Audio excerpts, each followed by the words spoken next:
Back to our channel study point. तो आज हम पढ़ने वाले हैं ट्रांसलेशन का पार्ट 2।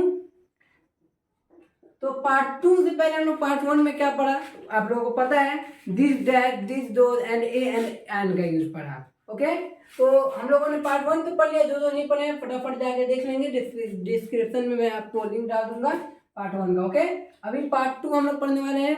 पार्ट 2 में हम लोग पढ़ेंगे निगेटिव एंड इंट्रोगेटिव सेंटेंसेस। क्या? Negative and interrogative sentences.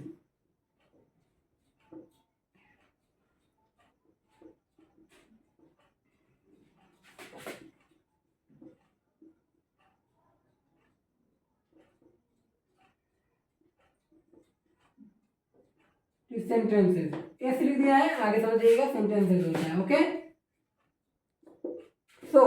तो अब हम लोग पढ़ने वाले हैं निगेटिव एंड इंट्रोगेटिव सेंटेंसेस। यानी कि निगेटिव सेंटेंस होता है नकारात्मक वाक्य और इंट्रोगेटिव सेंटेंस होता है प्रश्नात्मक वाक्य। ओके, तो ये दोनों आज हम लोग पढ़ेंगे। और एक और होता है आपको अफर्मेटिव सेंटेंस। क्या? अफर्मेटिव सेंटेंस, जो हम लोग पढ़ चुके हैं पिछले ही वीडियो में। अफर्मेटिव सेंटेंस के बारे में सिर्फ और सिर्फ हम लोगों ने पढ़ा था, और अगर उसमें अच्छा तो नहीं समझा तो इसके लिए एक शॉर्ट्स डालूंगा अफर्मेटिव सेंटेंसेस के लिए। तो आज हम पढ़ेंगे निगेटिव और interrogative. Only one, negative and interrogative. इसको हम लोग बहुत जल्दी इस वीडियो को कंप्लीट करेंगे, निगेटिव इंट्रोगेटिव को पढ़ाकर। ओके, अब समझिए निगेटिव का मतलब क्या होता है।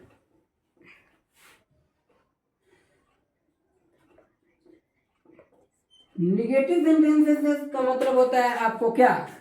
तो इसका मतलब होता है नकारात्मक वाक्य, जिसमें हमने नकार दिया। कोई भी काम रह जाए जिसमें किसी ने नकार दिया, उसने नकार दिया, मैंने नकार दिया, तुमने नकार दिया, यानी जिस वाक्य में आपको नहीं का यूज होगा, नॉट की सब का आप लोगों को मैं जो क्या नाम है डेफिनेशन जो होगा आपको डिस्क्रिप्शन में मैं डाल दूंगा। ओके, फिर मैं आपको समझाऊंगा इसमें।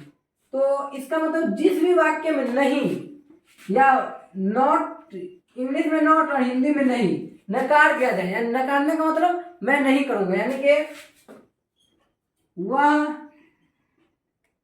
नहीं गया। क्या? वह नहीं गया है, वह नहीं गया है, नॉट, नहीं गया है, नहीं का मतलब क्या होगा? नॉट। तो जिस भी वाक्य में आपको नकारात्मक नकारने का बात किया जाए, यानी कि नकारने का बात किया जाए, तो आपको क्या होगा? Negative sentence. क्या होगा? Negative sentence. ओके, अब बोला जाए कि यह सोहन नहीं है। क्या? यह सोहन नहीं है, इसमें भी नकारा जा रहा है।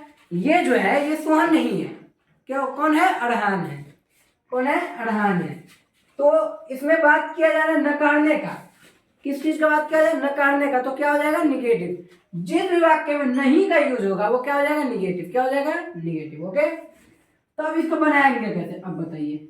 हमने जैसे आपको पिछले वीडियो में बताया अफर्मेटिव को, उसने बस बीच में एक नोट डाल देना है। किसके बाद? हेल्पिंग वर्ब के बाद। किसके बाद? हेल्पिंग वर्ब के बाद। यानी कि आपको होगा दिस, यह इंग्लिश क्या होता है? दिस, सब मैंने पढ़ा दिया है। दिस हेल्पिंग वर्ब क्या है? Is this is. अब इसके बाद आपको क्या आ जाएगा? नॉट आ जाएगा। क्या आएगा? नॉट। क्या आएगा? नॉट। उसका अब ऑब्जेक्ट क्या होगा आपको?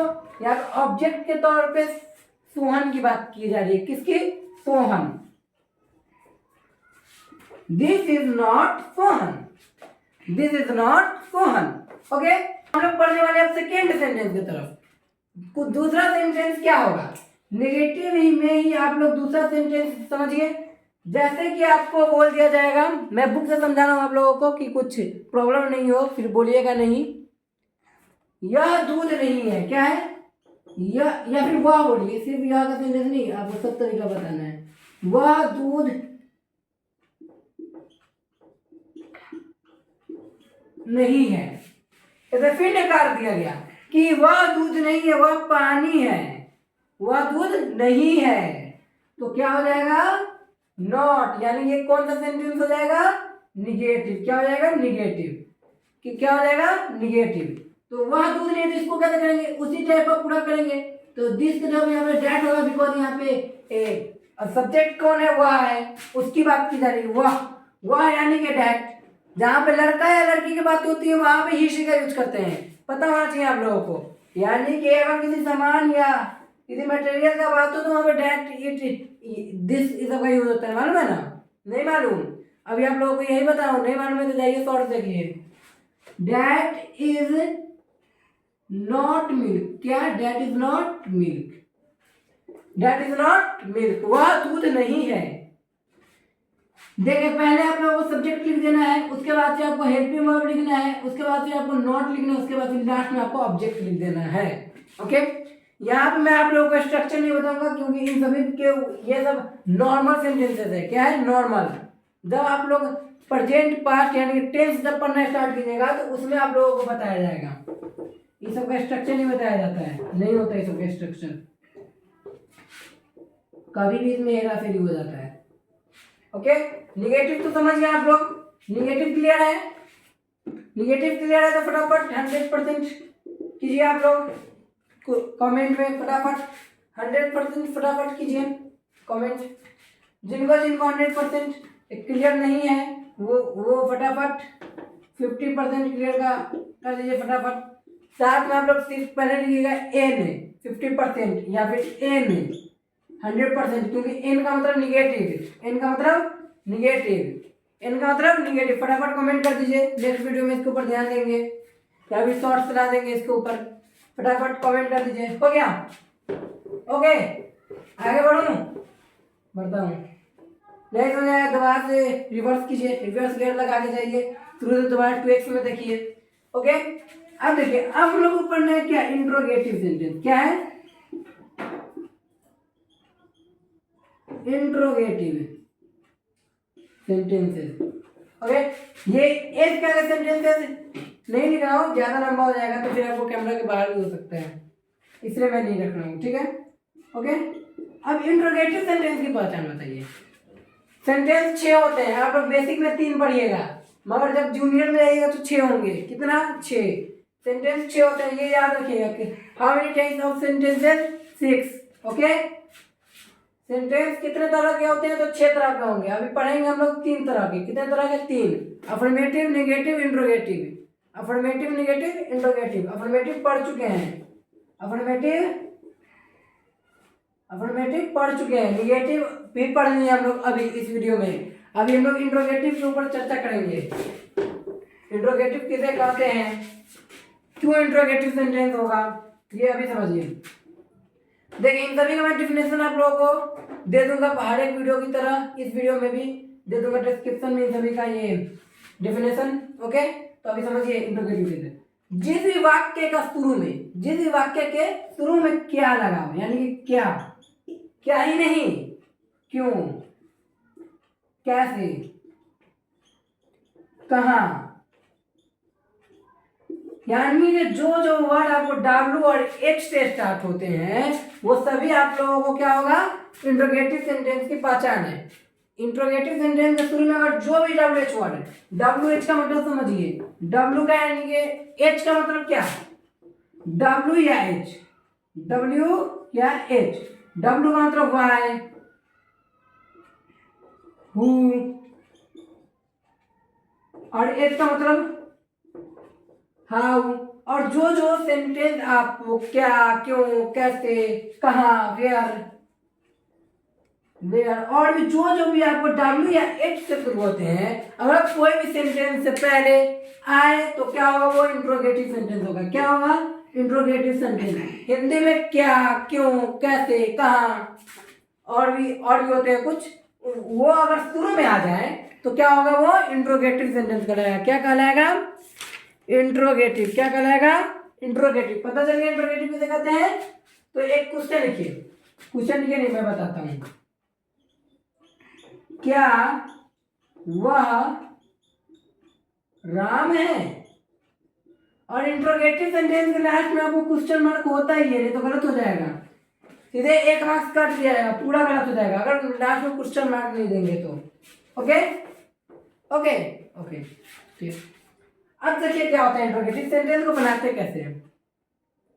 इंट्रोगेटिव सेंटेंस में क्या करते हैं कि हेल्पिंग वर्ब जो होता है, हेल्पिंग वर्ब यानी क्या है, यानी सब्जेक्ट क्या है आपको? ही है, ही। अब देखिए यहाँ पे इशारा किया जा रहा है, इसलिए यहाँ पे डैट होगा। क्या होगा? डैट। अब देखिए यहाँ पे डैट सेंटेंस सब्जेक्ट है। क्या है? सब्जेक्ट है। अब बताइए यहाँ पे डैट सब्जेक्ट है तो डैट के साथ इज लगता है या आर या एम? आर लगता है। इज लगता है, इज, सॉरी इज लगता है। क्या लगता है? इज। तो इज जो होगा यहाँ पे आपको शुरू में हो जाएगा। क्या हो जाएगा? शुरू में। इंट्रोगेटिव सेंटेंस जब भी आप लोग बनाइएगा तो तब भी आप लोगों को जो भी आपको ये होगा, क्या नाम है, यहाँ पे मक्खी हो रही है, जो भी आपको ये क्या नाम है इसका हेल्पिंग वर्ब होगा वो हमेशा शुरू में आ जाएगा। क्या होगा? शुरू में आएगा। और सब्जेक्ट जो हो जाएगा उसके बाद होगा। क्या होगा? उसके बाद होगा। ओके, समझे सेंटेंस बनाने का तरीका? समझ गए? Is that. अब ऑब्जेक्ट क्या है? राम है। क्या है? Ram. Is that Ram. Last में क्या होगा आपको? Question mark. हो गया, समझिए। क्या के जवाब पे आपको क्या आएगा? इज। जब आपको डबल इंट्रोगेटिव पढ़ेंगे, जब क्या बीच में होगा तब क्या होगा? वहां पे वाट होगा। ठीक है, इतना समझ गए? आई होप आप लोग इससे पहले का पूरा समझ गए होंगे। इंट्रोगेटिव सेंटेंस, निगेटिव और अफर्मेटिव आप लोग समझ चुके हैं। ओके, समझ चुके हैं ना?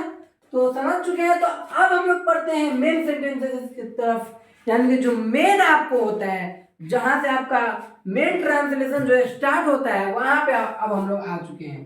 कहाँ पे? वहां पे। अब हम लोग पहला पड़ाव पार करके सेकंड पे आए हैं, फिर थर्ड पे आएंगे, फिर लास्ट फोर्थ है। फोर्थ है आपको टेंस।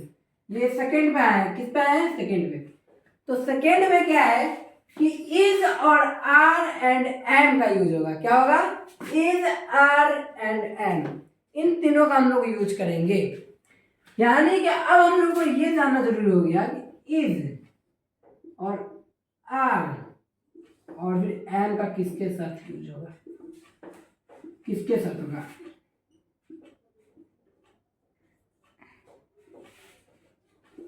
एम हमेशा एक के साथ लगता है। किसके साथ? एक, यानी कि आई। ओनली वन आई के साथ हमेशा एम रहेगा। किसके साथ? ओनली वन आई। उसके बाद फिर तो फिर हम लोग उसके बाद फिर अब पढ़ेंगे आर और फिर इज का यूज। आर और फिर इज, यानी कि इज और आर का क्या यूज होगा, कहाँ पे यूज होगा। तो इज हमेशा आपको सिंगुलर, कोई ही, शी, इट, दैट, दिस, ये सब सिंगुलर ही है। और सभी सिंगुलर यानी क्या? अकेला। क्या सिंगुलर का यानी का? अकेला।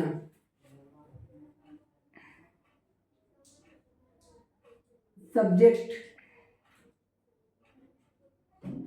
और सॉरी थोड़ा सा बड़ा लिख देता हूँ, एक करके बताता हूँ। इसका समझिए, यानी कि कोई भी अकेला सब्जेक्ट होगा। यानी कि एग्जाम्पल लीजिए, ही, शी, इट और क्या, दैट, दिस, और सभी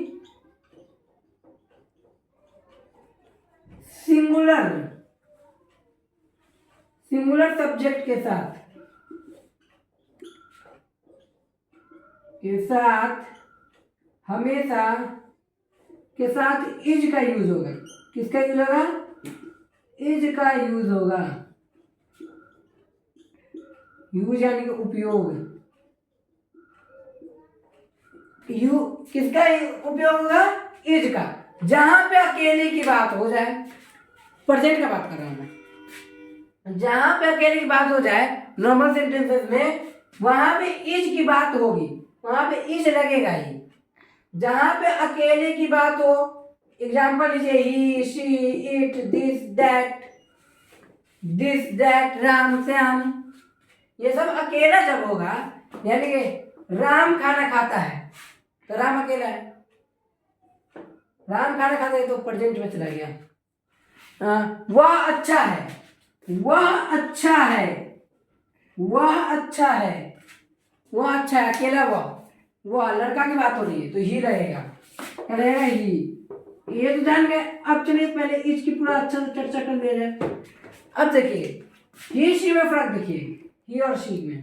ही शी का मीनिंग पता कर लीजिए। ही का मतलब होता है वह, शी का मतलब भी होता है वह।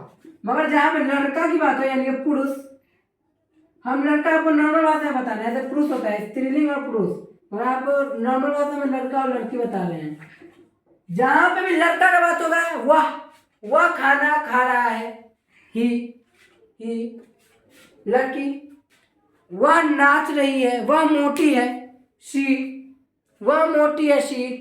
सोहन गरीब है, सोहन तो सोहन ही होगा। वह अच्छी है, शी। अच्छी है, अच्छी लड़की की बात हो रही है तो सी रहेगा। क्या रहेगा? सी। जहां पे वह अच्छा है तो ही हो जाएगा। क्या होगा? ही होगा। समझ गए ही और शी का मतलब? समझ गए ना? हाँ समझ गए। जहां पे इशारा किया जाए किसी की तरफ तो वहां पे डैट हो जाएगा। क्या होगा? डैट हो गया। तो अब देख लीजिए एक सेंटेंस, वह अच्छा है, अच्छा है। यहाँ पे लड़का की बात हो रही है तो यहाँ पे क्या होगा? वह का मतलब क्या होगा? ही। अब यहाँ पे क्या होगा? हेल्पिंग वर्ब इज रहेगा, क्योंकि अकेला है तो इज रहेगा। अब अच्छा का क्या होता है? गुड। क्या होता है? गुड। Okay okay. अब आर का समझिए, जहां पे भी एक से ज्यादा की बात होगी, इन सभी का आप लोगों को मैं बता दूंगा, डेफिनेशन दे दूंगा, बोर्ड में लिखने की जरूरत नहीं है। चलिए जहां पे आपको एक से ज्यादा की बात हो, जैसे देवी, राम और श्याम। देखिए एक एग्जांपल से समझिए, राम और श्याम भाई हैं। क्या है? भाई है। तो क्या होगा? राम और श्याम, सब्जेक्ट क्या हो जाएगा? राम एंड श्याम भाई है। तो एक से ज्यादा हो गया, राम और श्याम, एक से ज्यादा। तो इधर आइए फटाफट और देखिए, इज हो गया आर होगा। क्यों? एक से ज्यादा की बात हो रही है। क्या है? एक से ज्यादा। आर भाई का मतलब होता है ब्रदर, मगर ज्यादा है तो ब्रदर हो जाएगा। क्या होगा? ब्रदर। राम और श्याम भाई है, आर ब्रदर। और एम का यूज जानते हैं, आई होता है। क्या होता है? आई होता है। देखिए मैं खुश हूं, मैं का क्या होगा? आई के साथ हूं का होता है एम, आई के साथ क्या लगता है? एम। खुश का क्या होता है? Happy. I am happy. Is are am का भी मतलब समझ गए? इज आर एम का भी समझ गए? फटाफट बताइए, फटाफट। अब बताइए, अब आप लोग आइए 90% फटाफट कमेंट कर दीजिए, फटाफट आइए। इज आर एम आइए फटाफट कमेंट कीजिए, फटाफट 90% कम से कम कमेंट कर दीजिए, ज़्यादा अच्छा रहेगा हमको। फटाफट जल्दी हो गया। Okay complete. 90% है, 100% में से 90% समझ में आ गया। तो कल से स्टार्ट करेंगे एक्सरसाइज, आप लोगों को मैं हमेशा देता रहूँगा शॉर्ट्स में। तो अभी हम लोग यहीं पे हम लोग अपने वीडियो को समाप्त करते हैं। द एंड हो गया इस वीडियो का। पार्ट 2 भी हम लोग कंप्लीट कर लिए। अब वाज एंड वर्ड अगले वीडियो में पढ़ेंगे। Okay bye.